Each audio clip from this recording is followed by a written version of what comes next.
Democracy dies in the darkness is the motto and slogan that appears on the masthead of the Washington Post. I agree with the idea, if not always their execution in carrying it out.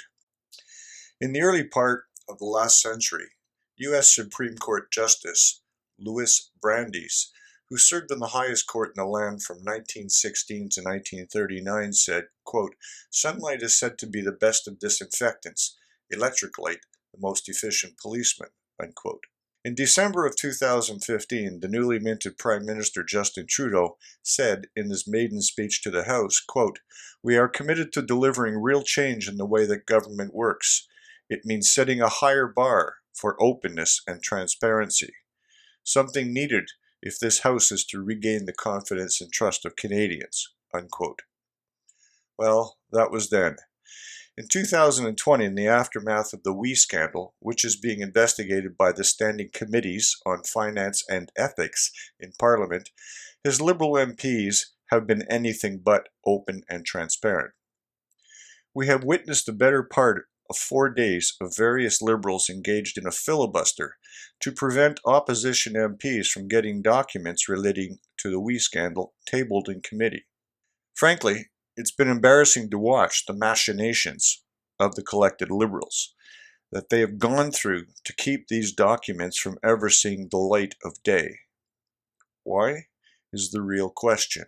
We know the organization paid the Prime Minister's mother more than $250,000 for speaking at events. We know that the Prime Minister's brother Alexandra, Sasha, has also received tens of thousands of dollars, ostensibly for speaking at events.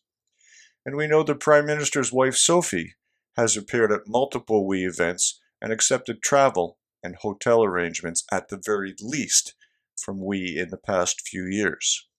The scandal and the Liberal filibuster of the opposition attempts to shed light on what really went on and how much money the Trudeau family has benefited from it have caused Pierre Poilievre and his Conservative colleagues, joined by the NDP and the Bloc Québécois, to call for an anti-corruption committee in Parliament.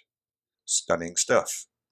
In a lead opinion column in the National Post, Chris Selly called Liberal efforts, quote, "a pathetic, endless spectacle," unquote.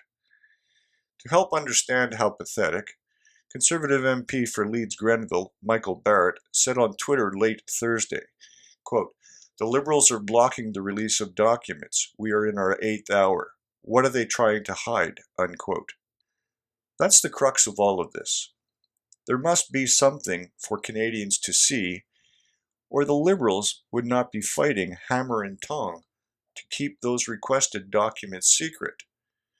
The more they appear to be covering up something, the more tenacious the opposition is going to be to get at it, and the more guilty the Liberals appear to be.